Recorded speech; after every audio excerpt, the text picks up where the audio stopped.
ನೊಂದವರಿಗೆ ನ್ಯಾಯ ಕೊಡಿಸಲು ಸದಾ ಸಿದ್ಧ ನಿಮ್ಮ ಅಂಬೇಡ್ಕರ್ ಧ್ವನಿ ಕನ್ನಡ ನ್ಯೂಸ್.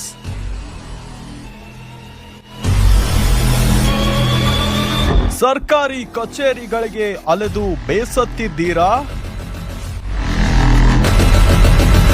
ಅಥವಾ ದಂಡ ಪಿಂಡ ಪುಡಾರಿಗಳಿಗೆ ಹೆದರಿದ್ದೀರಾ?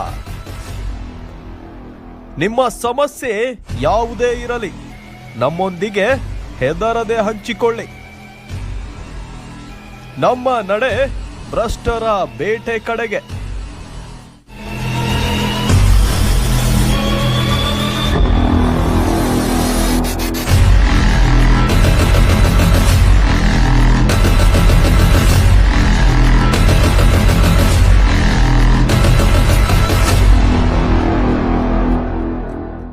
ನಮಸ್ಕಾರ ವೀಕ್ಷಕರೇ, ಅಂಬೇಡ್ಕರ್ ಧ್ವನಿ ಕನ್ನಡ ಸುದ್ದಿವಾಹಿನಿಗೆ ಸ್ವಾಗತ.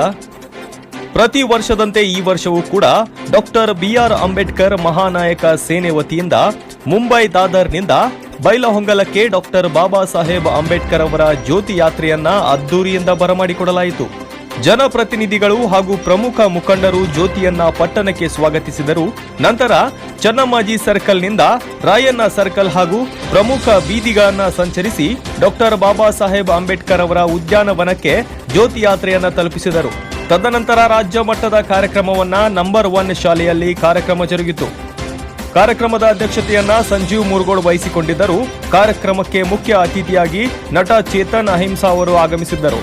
ಕಾರ್ಯಕ್ರಮದಲ್ಲಿ ಮಹಾನಾಯಕ ಅಂಬೇಡ್ಕರ್ ಸೇನೆ ರಾಜ್ಯಾಧ್ಯಕ್ಷ ಟಿವಿ ನಾರಾಯಣ ಸ್ವಾಮಿ, ಅಂಬೇಡ್ಕರ್ ಧ್ವನಿ ರಾಜ್ಯಾಧ್ಯಕ್ಷ ಸುರೇಶ್ ರಾಯಪ್ಪಗೋಳ್, ಪೂಜ್ಯರಾದ ಡಾಕ್ಟರ್ ಮಹಾಂತೇಶ್ ಆರಾದ್ರಿಮಠ್, ದಲಿತ ಮುಖಂಡರುಗಳಾದ ಮಂಜುನಾಥ್ ಶಿಟ್ಲಹಗೋಳ್, ರುದ್ರಪ್ಪ ಮುಂದಿನಮನಿ ಹಾಗೂ ವಿವಿಧ ಮುಖಂಡರು ಹಾಜರಿದ್ದರು. ಕಾರ್ಯಕ್ರಮವನ್ನ ಮಹಾಂತೇಶ್ ಕಾಳೆ ನಿರೂಪಿಸಿದರು ಹಾಗೂ ಶಂಕರ್ ಸಾಗರ್ ಸ್ವಾಗತ ಕೋರಿದರು. ಬ್ಯೂರೋ ರಿಪೋರ್ಟ್, ಅಂಬೇಡ್ಕರ್ ಧ್ವನಿ ಕನ್ನಡ ನ್ಯೂಸ್, ಬೈಲಹೊಂಗಲ.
ಧಾರವಾಡದಿಂದ ಬಂದಿರತಕ್ಕಂಥ ಮಹಿಳೆಯರು ವೇದಿಕೆ ಬರಲಿ, ಎಲ್ಲ ನಿಮಗೆಲ್ಲ ಸನ್ಮಾನ. ಮತ್ತೆ ಮಾದೇವಿಯವರು ಅವರು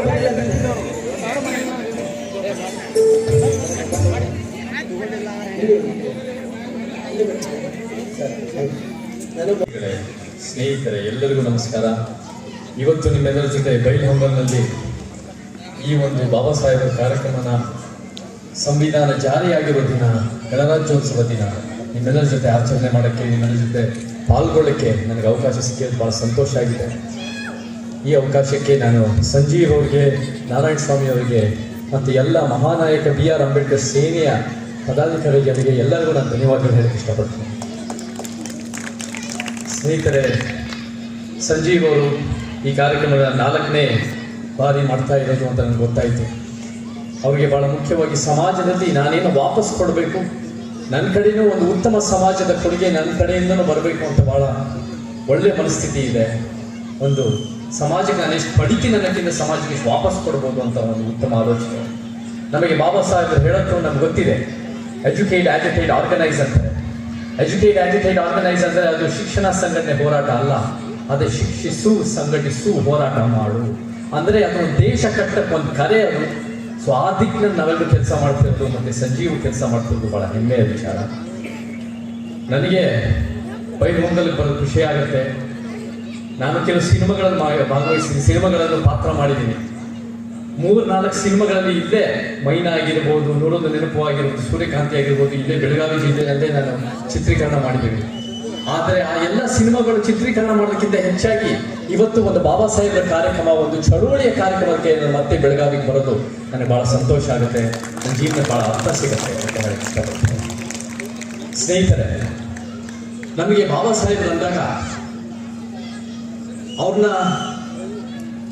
ಅವರ ಮಹತ್ವವನ್ನು ಗುರುತಿಸ್ಬೇಕು ಅಂದ್ರೆ ಅವ್ರು ಎಷ್ಟು ಡಿಗ್ರಿ ಪಡೆದಿದ್ದಾರೆ ಅಂತ ಅಲ್ಲ. ಅಂದ್ರೆ ನಾವು ಮಾತಾಡ್ತೀವಿ ಎಷ್ಟು 8 9 ಡಿಗ್ರಿಯಿಂದ 32 ಡಿಗ್ರಿ ಅಂತ ಹೇಳ್ತೀವಿ. ಅಥವಾ ಅವ್ರು ಎಷ್ಟು ರಾಜಗೃಹದಲ್ಲಿ 50,000 ಪುಸ್ತಕಗಳು ಇದ್ರು ಅವೆಲ್ಲ ಓದಿದ್ದಾರೆ ಅಂತ ಅಲ್ಲ. ಅಥವಾ ಅವರು ಎಷ್ಟು 10,000 ಪ್ರತಿಮೆಗಳು ಪುತಲಿಗಳಿರೋದು ಅಂತ ಅಲ್ಲ. ಅವರ ಮಹತ್ವ ಏನು ಅಂದ್ರೆ ಅವರು ಹೇಗೆ ಶಿಕ್ಷಣನ ಅವರ ವೈಯಕ್ತಿಕ ವಿಕಾಸ, ವೈಯಕ್ತಿಕ ಲಾಭಕ್ಕೋಸ್ಕರ ಬಳಸ್ತಾರೆ, ಆ ಶಿಕ್ಷಣ ಅಸ್ತ್ರೀಕರಣಗೊಳಿಸಿ ಅದನ್ನು ಉತ್ತಮ ಸಮಾಜಕ್ಕೆ ಬಳಸ್ತಾರಲ್ಲ, ಅದು ಅದರ ಒಂದು ವಿಶೇಷತೆ.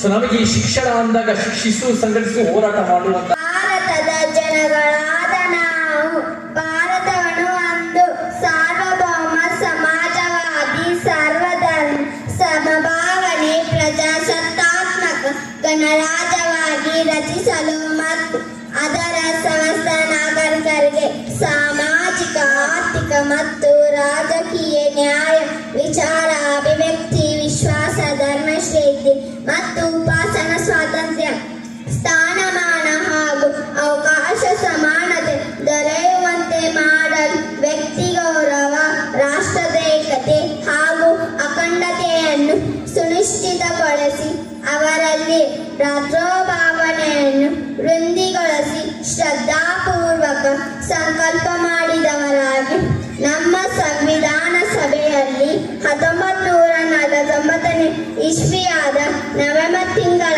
26ನೇ ತಾರೀಕು ಈ ದಿವಸ ಈ ಮೂಲಕ ಈ ಸಂವಿಧಾನವನ್ನು ಅಂಗೀಕರಿಸಿ ಅಧಿನಿಯಮಿಸಿ ಅರ್ಪಿಸಿಕೊಂಡಿದ್ದಾರೆ.